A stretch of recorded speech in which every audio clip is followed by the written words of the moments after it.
So good morning guys. तो चलिए start करते हैं आज के यानी कि 18 मई के इंपॉर्टेंट करंट अफेयर्स को।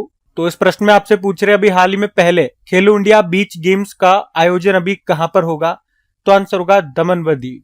तो यूनियन टेरिटरी है दमन व दीव और इसी का जो दीव शहर है उसमें पहले खेलो इंडिया बीच गेम्स 2025 का आयोजन किया जाएगा। अभी 19 मई को ये शुरू होगा, 24 मई तक ये चलेगा। इसमें 6 खेलों में प्रतिस्पर्धा होगी। वो 6 खेल कौन कौन से हैं? बीच फुटबॉल, बीच वॉलीबॉल, बीच सेपर टैकरा, बीच कबड्डी, पैसाक सिलाट और ओपन वाटर तैराकी। तो सिंपल सा आपको तो याद रखना है कि पहली बार ये खेलो इंडिया बीच गेम्स होंगे अभी 2025 में। और कहां पर होंगे? दमन व दीव में होंगे। अब खेलो इंडिया की हम बात कर रहे हैं तो कुछ खेलो इंडिया गेम्स जो अभी 2025 में हो चुके हैं वो मैं आपको रिवाइज करवा दूं। एक हमने देखा अभी खेलो इंडिया विंटर गेम्स 2025 का 5वां संस्करण हुआ था जम्मू कश्मीर और लद्दाख में। उसमें टॉप पे भारतीय सेना रही। खेलो इंडिया पैरा गेम्स 2025 अभी दूसरा संस्करण हुआ, नई दिल्ली में हुआ था। इसका मैस्कॉट शुभंकर था उज्ज्वला। टैगलाइन थी हौसलों की उड़ान और एंथम था खिलेगा खिलेगा मेरा इंडिया, जीतेगा जीतेगा मेरा इंडिया। और इसमें टॉप पर हरियाणा था। अभी कुछ दिन पहले ही हमने देखा खेलो इंडिया यूथ गेम्स 2025 जो अभी हुआ था 7वां संस्करण, ये बिहार में हुआ था। नई दिल्ली में भी 3 गेम्स हुए थे, बाकी मुख्य रूप से ये बिहार में हुआ था। मैस्कॉट इसका गज सिम्हा है। टैगलाइन है खेल के रंग बिहार के संग और इसमें टॉप पे रहा था महाराष्ट्र। ठीक है, तो ये 3 तरह के खेलो इंडिया गेम्स अभी हो चुके हैं और अब पहली बार ये खेलो इंडिया बीच गेम्स होंगे। याद रखना कहां पर होंगे? दमन व दीव में। जब ये फाइनल हो जाएंगे क्या रिजल्ट रहता है तब भी मैं आपको बताऊंगा, लेकिन अभी वेन्यू याद रखना। अगला प्रश्न देखते हैं। फिर अगले में पूछ रहे हैं अभी हाल ही में वर्ल्ड एड्स वैक्सीन डे ये कब मनाया गया? तो आंसर होगा 18 मई को। तो हर साल 18 मई को वर्ल्ड एड्स वैक्सीन डे के रूप में मनाया जाता है और इसे HIV वैक्सीन अवेयरनेस डे भी कहते हैं। ये दिन एड्स के टीकों की तत्काल आवश्यकता के बारे में जागरूकता बढ़ाने के लिए मनाया जाता है। एड्स का फुल फॉर्म क्या होता है? एक्वायर्ड इम्यूनोडेफिशिएंसी सिंड्रोम और HIV का मतलब होता है ह्यूमन इम्यूनोडेफिशिएंसी वायरस। HIV जो है ये शरीर की जो प्रतिरक्षा प्रणाली होती है उस पर हमला करता है और धीरे धीरे इसे कमजोर करता है। और अगर इसका समय पे इलाज नहीं कर पाते हैं तो HIV एड्स में बदल जाता है जिसमें प्रतिरक्षा प्रणाली हमारी गंभीर रूप से प्रभावी होती है। एड्स है क्या? हमने कहा जो प्रतिरक्षा प्रणाली है हमारे शरीर की वो बहुत कमजोर हो जाती है, तो 10 तरह की बीमारियां हमारे शरीर में लग जाती है। ये भी बीमारी हो गई, वो भी बीमारी हो गई, तो इसी में इंसान खत्म हो जाता है। अच्छा, एड्स से एक और दिवस आपको बताऊं, वर्ल्ड एड्स डे। ये कब होता है याद रखना? 1 दिसंबर को। वैसे ही आपको सबको याद भी होगा। अब चलो एक बार फिर से मई में जो जो इंपॉर्टेंट डेज है एक बार मैं आपको फिर से रिवाइज करवा रहा हूँ, मेरे साथ साथ बोलने की कोशिश करना।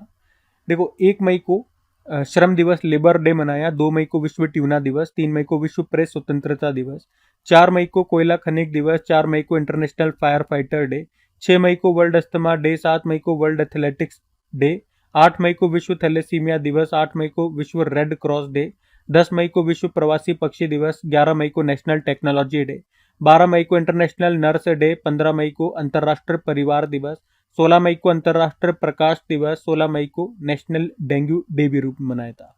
और 17 मई को भी 2 दिवस हमने मनाए, विश्व दूरसंचार दिवस यानी कि टेलीकम्युनिकेशन डे और वर्ल्ड हाइपर टेंशन डे, विश्व उच्च रक्तचाप दिवस। ठीक है, तो ये मई के अभी तक के इंपॉर्टेंट डेज हो गए। ध्यान में रखना, जब भी डे वाला प्रश्न आता है मैं आपको उस महीने के सारे डेज इसी तरह से रिवाइज करवाता हूँ ताकि महीने के एंड में अगर आप मेरे साथ साथ बोलेंगे तो महीने के एंड में ये आपको याद हो चुके होंगे। अभी अगला प्रश्न की ओर बढ़ते हैं। फिर अगले में पूछ रहे हाल ही में दोहा डायमंड लीग 2025 में नीरज चोपड़ा ने कौन सा पदक जीता? तो आंसर होगा रजत पदक, सिल्वर मेडल, दोहा डायमंड लीग 2025। और इसमें भारत के स्टार जेवलिन थ्रोवर भाला फेंक खिलाड़ी नीरज चोपड़ा ने सिल्वर जीता है। उन्होंने 90.23 मीटर थ्रो के साथ इसमें सिल्वर मेडल जीता और ये इनका अब तक का एक रिकॉर्ड भी है। और आप यूं भी कह सकते हो कि 90 मीटर प्लस का आंकड़ा पार करने वाले ये दुनिया के 25वें खिलाड़ी बन गए, या पहले भारतीय खिलाड़ी या तीसरे एशियाई खिलाड़ी बन गए हैं जिन्होंने 90 मीटर दूर भाला फेंका है। अच्छा, इन्होंने सिल्वर जीता इस दोहा डायमंड लीग में, तो गोल्ड किसने जीता? जर्मनी के प्लेयर हैं जूलियन वेबर। उन्होंने 91.06 मीटर दूर भाला फेंक करके गोल्ड जीता है। आपको बता दूं, नीरज चोपड़ा का जो पिछला सर्वश्रेष्ठ प्रदर्शन था वो 89.94 मीटर का था जो उन्होंने 2022 में स्टॉकहोम डायमंड लीग में बनाया था। और अब उन्होंने अपना ही रिकॉर्ड तोड़ करके जो सबसे बेस्ट जो थ्रो है वो कितना का बनाया है, 90.23 मीटर का। बाकी नीरज चोपड़ा से संबंधित कुछ और इंपॉर्टेंट फैक्ट्स मैं आपको बताता हूँ। जैसे कि अभी 1-2 दिन पहले ही हमने पढ़ा था कि अभी भारत सरकार ने उन्हें प्रादेशिक सेवा में लेफ्टिनेंट कर्नल की मानद उपाधि से सम्मानित किया। आप जानते ही हो उनका संबंध किस खेल से है, भाला फेंक से है, जेवलिन थ्रोवर है। कहाँ से रहने वाले हैं वो, हरियाणा के, पानीपत हरियाणा में जन्म होता है उनका। कुछ अचीवमेंट्स की अगर बात करें तो हमने देखा कि 2018 में जो कॉमनवेल्थ गेम्स हुए थे ऑस्ट्रेलिया के गोल्ड कोस्ट सिटी में, तब उन्होंने गोल्ड जीता। टोक्यो ओलंपिक 2020 में गोल्ड जीता। और अभी जो पेरिस ओलंपिक 2024 हुए थे उसमें सिल्वर जीता था। 2023 में वर्ल्ड चैंपियनशिप में गोल्ड जीता था जो बुडापेस्ट में हुआ था। और भारत का चौथा सर्वोच्च नागरिक सम्मान पद्मश्री मिल चुका है 2022 में। अर्जुन अवार्ड 2018 में, मेजर ध्यानचंद खेल रत्न पुरस्कार 2021 में, विशिष्ट सेवा पदक 2021 में और परम विशिष्ट सेवा पदक उनको 2022 में मिल चुका है। तो इनसे ये सारे पॉइंट्स भी ध्यान में रखिएगा। अगला प्रश्न देखते हैं। फिर अगले में पूछ रहे, भारतीय सेना के द्वारा 30 ताप प्रहार सैन्य अभ्यास ये कहां पर आयोजित किया गया? तो आंसर होगा पश्चिम बंगाल में। तो अभी भारतीय सेना ने पश्चिम बंगाल के तीस्ता फील्ड फायरिंग रेंज में 30 ताप प्रहार अभ्यास का आयोजन किया। इसका उद्देश्य है चुनौतीपूर्ण नदी और सभी भूभागों वाले वातावरण में युद्ध संचालन का अनुकरण और सत्यापन करना। और इसका संचालन भारतीय सेना की पूर्वी कमान के अंतर्गत त्रिशक्ति कोर के द्वारा किया गया। तो कौन सा अभ्यास है, नाम याद रखना, तीस्ता प्रहार अभ्यास है। पश्चिम बंगाल के तीस्ता फील्ड फायरिंग रेंज में इसका आयोजन किया हमारी भारतीय सेना ने। चलो इसी बात पे अभ्यास वाला प्रश्न, एक्सरसाइज वाला प्रश्न बहुत दिन बाद हमें देखने को मिला है। तो 2025 में जितनी भी इंपॉर्टेंट एक्सरसाइजेज हमने की वो सारी मैं आपको रिवाइज कराता हूँ। डेविल स्ट्राइक याद है आपको, भारतीय सेना वायुसेना ने आयोजन किया था। ला पेरोस भी याद होगा, इसका आयोजन फ्रांस ने किया था। बहुपक्षीय अभ्यास है, मतलब मल्टीलेटरल एक्सरसाइज है, बहुत सारे देश हिस्सा लेते हैं, भारत ने भी लिया। कहाँ हुआ था? मलक्का, सुंडा और लोम्बेक जल डमरू मध्य यानी कि स्ट्रेट में। इक्विवेरियन अभ्यास भारत मालदीव के बीच में हुआ, मालदीव में। ट्रोपेक्स अभ्यास भारतीय सेना, वायुसेना और भारतीय तटरक्षक बल ने आयोजन किया था हिंद महासागर में। साइक्लोन एक्सरसाइज इंडिया और इजिप्ट के बीच में हुआ, राजस्थान में। विंग्ड राइडर अभ्यास भारतीय सेना और वायुसेना के बीच में हुआ, पूर्वी कमान में। कोमोडो अभ्यास 5वां संस्करण हुआ था, भारत ने भी हिस्सा लिया। इंडोनेशिया ने आयोजन किया, बाली इंडोनेशिया में। सागर कवच इंडियन कोस्ट गार्ड ने आयोजन किया था पश्चिम बंगाल में। जल थल रक्षा अभ्यास भारतीय सेना, तटरक्षक बल और समुद्री पुलिस ने आयोजन किया था बेट द्वारका गुजरात में। उसके अलावा सी ड्रैगन अभ्यास अमेरिका ने आयोजन किया था पश्चिमी प्रशांत महासागर के गुआम तट पर, भारत ने भी हिस्सा लिया। डेजर्ट हंट अभ्यास इंडियन एयरफोर्स ने आयोजन किया था जोधपुर राजस्थान में। खंजर अभ्यास 12वां संस्करण हुआ था भारत किर्गिस्तान के बीच में, बिश्केक किर्गिस्तान में। वरुण अभ्यास भारत और फ्रांस के बीच में हुआ था अरब सागर में। कॉर्पेट अभ्यास बोंगो सागर अभ्यास भारत बांग्लादेश के बीच में हुआ बंगाल की खाड़ी में। धर्मागार्जन अभ्यास 6ठा संस्करण है, अभी भारत जापान के बीच में हुआ जापान में। 21वें अभ्यास पहली बार हो रहा है और नेवल एक्सरसाइज था भारत और 10 अफ्रीकी देशों के बीच में हुआ हिंद महासागर में। और भारत और तंजानिया ने मिलकर इसका आयोजन किया था। प्रचंड प्रहार अभ्यास तीनों सेनाओं के बीच में हुआ हमारी अरुणाचल प्रदेश। और इंदिरा अभ्यास भारत और रूस के बीच में हुआ था चेन्नई तट पर और बंगाल की खाड़ी में। इनक्योस अभ्यास ग्रीस ने आयोजन किया था, ग्रीस में भारत ने भी हिस्सा लिया। इसके अलावा टाइगर ट्रैम्प अभ्यास भारत यूएस के बीच में होता विशाखापत्तनम और बंगाल की खाड़ी में। 10 टलिक अभ्यास 6ठा संस्करण हुआ था इंडिया उज्बेकिस्तान के बीच में पुणे में। डेजर्ट फ्लैग अभ्यास 10वां संस्करण हुआ था, यूनाइटेड अरब अमीरात ने आयोजन किया यूएई में, भारत ने भी हिस्सा लिया। तालिस्मान साबर अभ्यास 11वां संस्करण हुआ, ऑस्ट्रेलिया ने आयोजन किया था, ऑस्ट्रेलिया और पपुआ न्यू गिनी में। और अभी HADR एक्सरसाइज यानी कि humanitarian assistant and disaster relief अभ्यास, एक तरह का नेवल अभ्यास है, भारत और मालदीव के बीच में हुआ, ये मालदीव में। तो 2025 में इतने एक्सरसाइज हम पढ़ चुके हैं, सारे मैंने आपको रिवाइज करा दिए, ध्यान में रखना। अगला प्रश्न देखते हैं। फिर अगले में पूछ रहे हैं कि भारत में अपना परिसर शुरू करने वाला इलिनॉइस टेक यूनिवर्सिटी किस देश की यूनिवर्सिटी होगी, या किस देश की पहली यूनिवर्सिटी है जो भारत में अपना कोई कैंपस स्थापित कर रही है? तो आंसर होगा अमेरिका। तो इलिनॉइस टेक यूनिवर्सिटी, ये शिकागो अमेरिका की एक यूनिवर्सिटी है और ये भारत के मुंबई में अपना कैंपस स्थापित करेगा। और इस तरह से हम कह सकते हैं अमेरिका की ये पहली यूनिवर्सिटी बन गई है जिसने भारत में अपना कैंपस खोला है। आपको बता दूं, अभी कुछ दिन पहले ही ऑस्ट्रेलिया की एक यूनिवर्सिटी है जिसने अभी 2025 में ही गुजरात गिफ्ट सिटी में अपना कैंपस खोला है। उसका नाम है डिकन यूनिवर्सिटी। पिछले साल भी ऑस्ट्रेलिया की एक यूनिवर्सिटी थी जिसका नाम है वोलोंगोंग यूनिवर्सिटी, इसने गिफ्ट सिटी में ही अपना कैंपस स्थापित किया था। तो इस तरह से ऑस्ट्रेलिया की 2 यूनिवर्सिटीज भारत में आ चुकी हैं, अभी अमेरिका की भी आ गई। और शिकागो की ये इलिनॉइस टेक यूनिवर्सिटी है। शिकागो आप जानते हो, शिकागो शहर की झील के किनारे स्थित है, मिशिगन झील। और शिकागो क्यों याद होगा आपको? क्योंकि स्वामी विवेकानंद जी ने यहाँ पे स्पीच दी थी, सितंबर 1893 की वो बात है। अच्छा, यूं बताओ, अगर पूछे कि भारतीय विदेशी व्यापार संस्था ने भारत के बाहर अपना पहला परिसर ये कहां पर स्थापित करने की घोषणा की, तो आंसर होगा दुबई।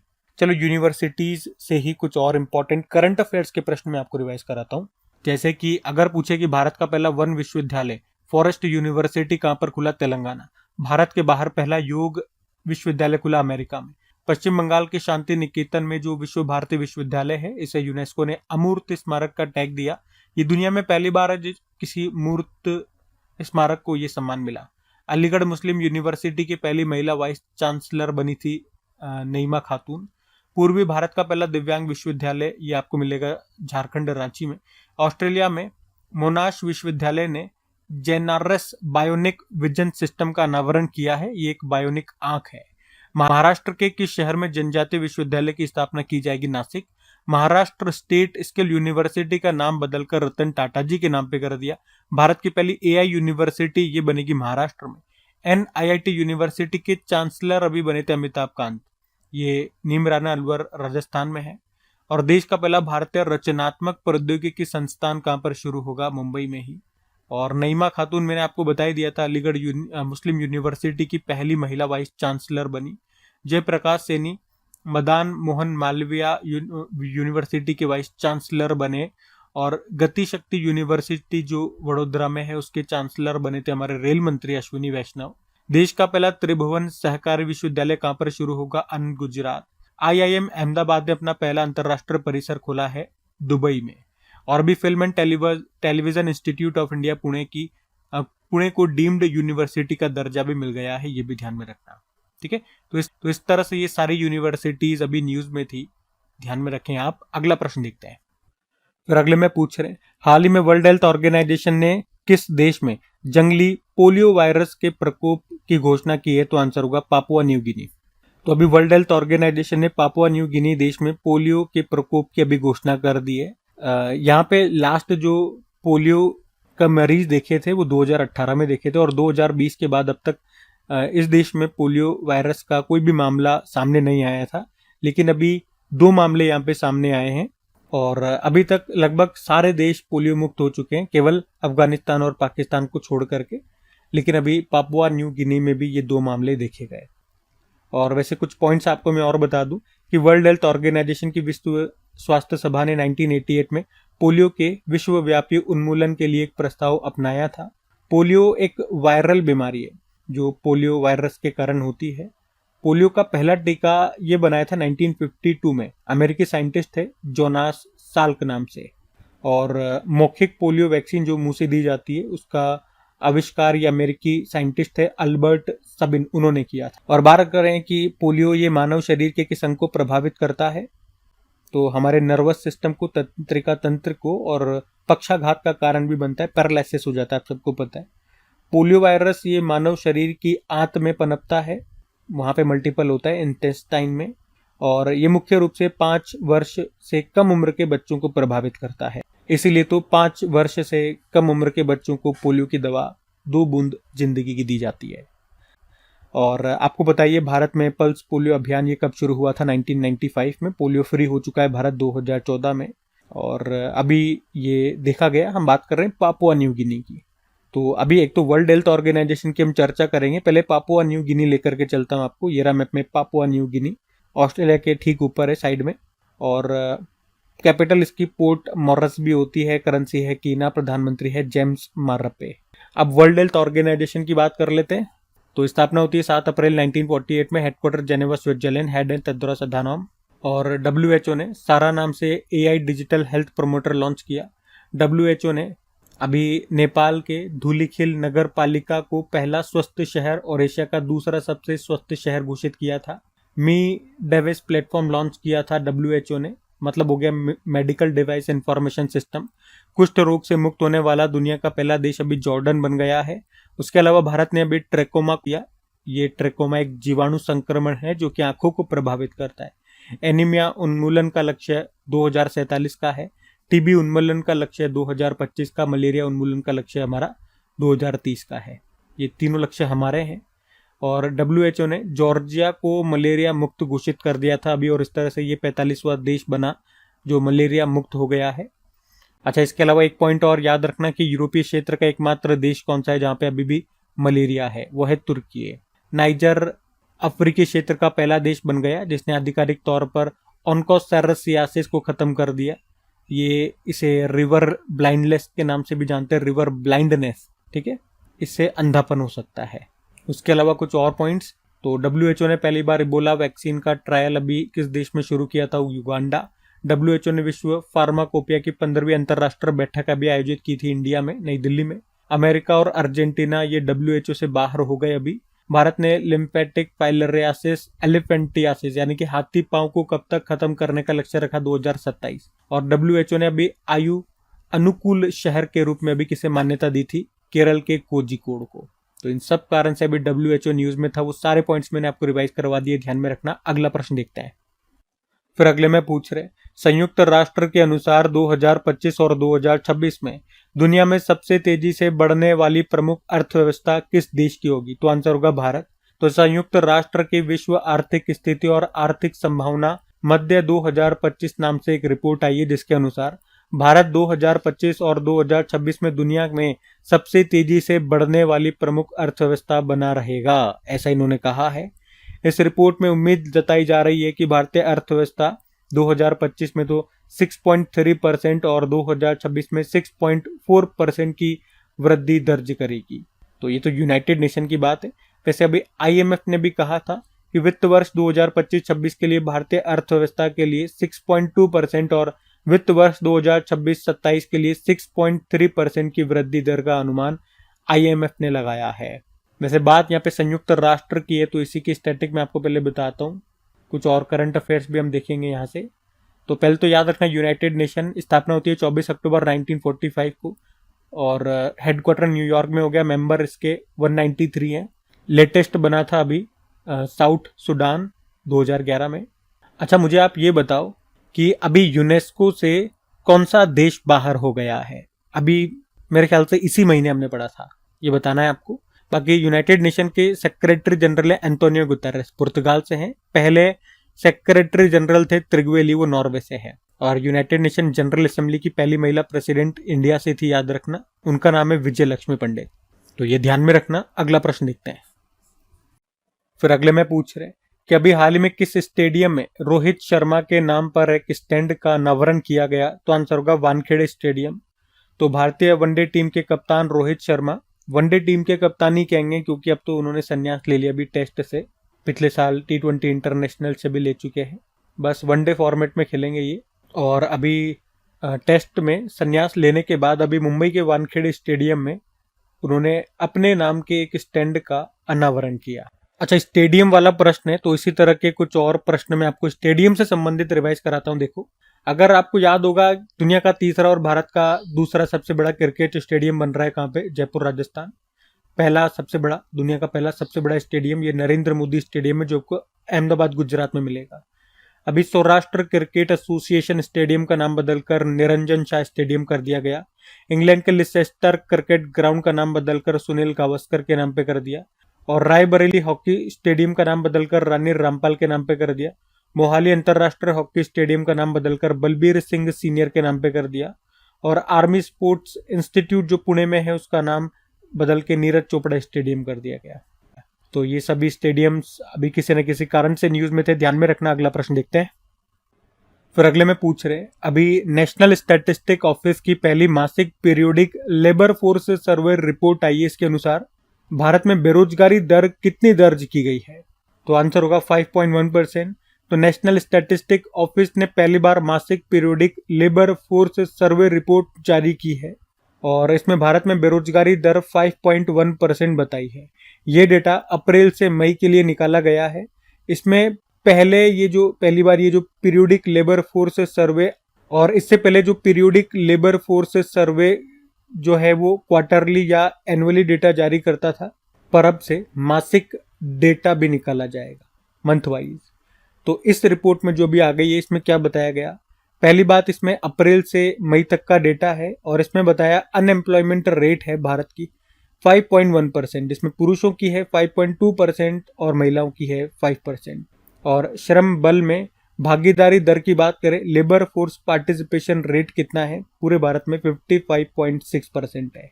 और श्रमिक जनसंख्या अनुपात वर्कर पॉपुलेशन जो रेशो है वो कितना है? 52.8%। परसेंट के हिसाब से इसे आप रेशो में निकाल सकते हैं, तो इतना आएगा। मतलब आप देखोगे टोटल भारत की पॉपुलेशन अगर 100 है तो इसमें जो श्रमिक जो वर्कर जो पॉपुलेशन है वो कितनी है? 52.8 है। ठीक है, तो ये इसका डेटा है, कुछ इंपॉर्टेंट मैंने आपको बता दिया। वैसे नेशनल स्टैटिस्टिक ऑफिस ने इसको जारी किया। ये और भी कई तरह के इंडेक्सेस जारी करता है, जैसे कि consumer price index, wholesale price index, economic census और sustainable development goal India index ये जारी करता है। ठीक है, तो ये सब ध्यान में रखना। अगला प्रश्न देखता है। फिर अगले में पूछ रहे कि अभी हाल ही में स्वीडन में किसे भारत का राजदूत नियुक्त किया गया, एम्बेसडर? तो आंसर होगा अनुराग भूषण को। तो सिंपल से याद रखेंगे, अनुराग भूषण का नाम, इन्हें अभी स्वीडन में भारत का अगला राजदूत नियुक्त किया गया है। अब अपॉइंटमेंट वाला प्रश्न है, तो अपॉइंटमेंट से संबंधित कुछ मैं आपको प्रश्न रिवाइज कराऊंगा। और स्वीडन की बात है तो पहले एक बार स्वीडन ले चलता हूं आपको। तो ये रहा मैप में स्वीडन, कैपिटल स्टॉकहोम हो गई है, करेंसी स्वीडिश क्रॉन और प्रधानमंत्री उल्फ क्रिस्टरसन। और आपको याद होगा अभी 2025 में जो स्टॉकहोम जल पुरस्कार दिया गया था वो गुंटर ब्लॉशेल को दिया गया, जो वियना से हैं। और स्टॉकहोम यहीं पे नोबेल पुरस्कार दिए जाते हैं। केवल शांति का जो नोबेल पुरस्कार है वो ओस्लो नॉर्वे में दिया जाता है। जो सिप्री की रिपोर्ट आती है वो भी स्टॉकहोम स्वीडन से ही आती है, वो भी याद रखना। ये तो स्वीडन की बात हो गई। चलो अब मैंने आपको कहा था अपॉइंटमेंट्स में आपको रिवाइज कराऊंगा। तो देखो, अगर पूछे अभी 23वें विधि आयोग के अध्यक्ष कौन बने थे? Dinesh Maheshwari. ICAR Indian council of agricultural research के महानिदेशक बने मांगीलाल जाट। राजस्व सचिव रेवेन्यू सेक्रेटरी बन गए Arvind Shrivastava. Asian infrastructure investment bank के उपाध्यक्ष Ajay Bhushan Pandey. Government e market place के CEO अजय बहादुर। नए वित्त सचिव अजय सेठ बन गए। UPSC के नए अध्यक्ष doctor Ajay Kumar. Air India express के नए चेयरमैन निपुण अग्रवाल। विश्व बैडमिंटन महासंघ के अध्यक्ष खुनमिंग पटामा, ये थाईलैंड की है, इस पद पर आने वाली दूसरी महिला है। राष्ट्र सुरक्षा सलाहकार बोर्ड के प्रमुख आलोक जोशी। भारतीय वायुसेना के नए उप प्रमुख नर्मदेश्वर तिवारी। एक्सियोम स्पेस के CEO तेजपाल भाटिया। और भारतीय नौसेना की पहली महिला flying instructor Divya Sharma. India semiconductor mission के CEO अमितेश कुमार सिन्हा। प्राक्कलन समिति एस्टीमेट कमेटी के अध्यक्ष संजय जायसवाल। और राष्ट्रीय फिल्म विकास निगम का प्रबंध निदेशक बनाया था प्रकाश मगदुम को। तो लगभग 16 नियुक्तियां, अपॉइंटमेंट्स हमने और रिवाइज कर लिया, ध्यान में रखना। बाकी ये थी आज की हमारी करंट अफेयर्स की क्लास। कमेंट करके जरूर बताइएगा सेशन आपको कैसा लगा, अच्छा लगा तो दोस्तों के साथ में स्टडी ग्रुप में शेयर जरूर कीजिएगा। और अभी तक वीडियो को लाइक नहीं किया तो लाइक जरूर करना। बाकी इनकी प्रैक्टिस के लिए क्विज आपकी डेली बनाई जाती है आपकी क्रिक एग्जाम एप्लीकेशन पे। तो थ्योरी अब हमने देख लिया, तो जाकर के इसका टेस्ट लगाइए और देखिए कि कितने प्रश्न इस थ्योरी से अगर बनते हैं तो आपसे वो सही हो पाते हैं पूरा वीडियो देखने के बाद भी। ठीक है, तो क्विज मिलेगी क्रिक एग्जाम एप्लीकेशन पे। बाकी PDF भी मिल जाती है आपको, टेलीग्राम पे भी मिल जाती है PDF। तो टेलीग्राम और एप्लीकेशन दोनों के लिंक डिस्क्रिप्शन बॉक्स में है। और एप्लीकेशन को तो आप गूगल प्ले स्टोर से भी सीधे डाउनलोड कर सकते हो। वैसे चलो अभी कल के करंट अफेयर्स का क्विक रिविजन कर लेते हैं और सेशन एंड करता है। तो कल पहला प्रश्न आपसे पूछा था कि दुनिया का पहला वाणिज्यिक पैमाने का इथेनॉल संयंत्र ये कहां पर शुरू होगा? डेनमार्क। भारत के 86वें भारतीय शतरंज ग्रैंड मास्टर कौन बन गए? LR श्रीहरि। शिरुई लिली महोत्सव ये कहां पर मनाया गया? मणिपुर में। और अभी अप्रैल 2025 के लिए ICC men's player of the month किसे चुना गया? मेहदी हसन मिराज को। विश्व दूरसंचार एवं सूचना समाज दिवस ये मनाया गया 17 अप्रैल को। आई प्रगति और तेरा तुझको अर्पण नाम से पोर्टल को अभी शुरू किया किस राज्य ने? गुजरात ने। भारत ने ड्रोन झुंडों का मुकाबला करने के लिए कौन सी स्वदेशी सुरक्षा प्रणाली का सफल परीक्षण किया? भार्गवास्त्र। भारत के सबसे बड़े एकल साइट अक्षय ऊर्जा कॉम्प्लेक्स की आधारशिला कहां पे रखी जाएगी? आंध्र प्रदेश। और 12 साल में एक बार होने वाली सरस्वती पुष्करालू महोत्सव ये कहां पर शुरू हुआ? तेलंगाना। और आखिरी प्रश्न था, किस राज्य सरकार ने एतिकोली दूती पाट योजना शुरू की? तो आंसर होगा असम। बाकी चलो कल का भी होमवर्क प्रश्न देख लेते हैं और सेशन एंड करते हैं। तो कल आपसे पूछा था, अभी इसरो ने स्पेडेक्स मिशन लॉन्च किया है, स्पेडेक्स का पूरा नाम क्या है? तो आंसर होगा स्पेस डॉकिंग एक्सपेरिमेंट। आप सभी ने प्रश्न का बिल्कुल सही उत्तर दिया। अब ये रहा आज का आपका होमवर्क प्रश्न।